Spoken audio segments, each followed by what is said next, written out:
Но я думаю, в чем разница между людьми, которые остались за Иисусом Христом ходить, и те, которые Его оставили? А это вера в то, что это Сын Божий.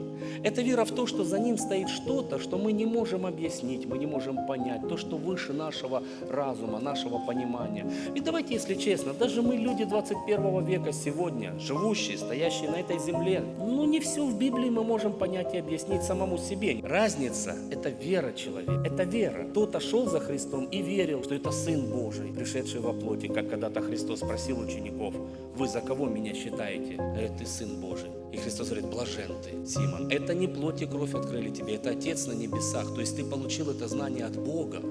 И ты сейчас живешь на этом знании. И на этом знании, что Иисус Христос, Сын Божий, я основываю мою церковь, и врата ада ее не одолеют. Интересно, я думаю, а что же еще могло вот как бы удержать апостолов вот после таких странных заявлений? И вы знаете, я нашел для себя ответ.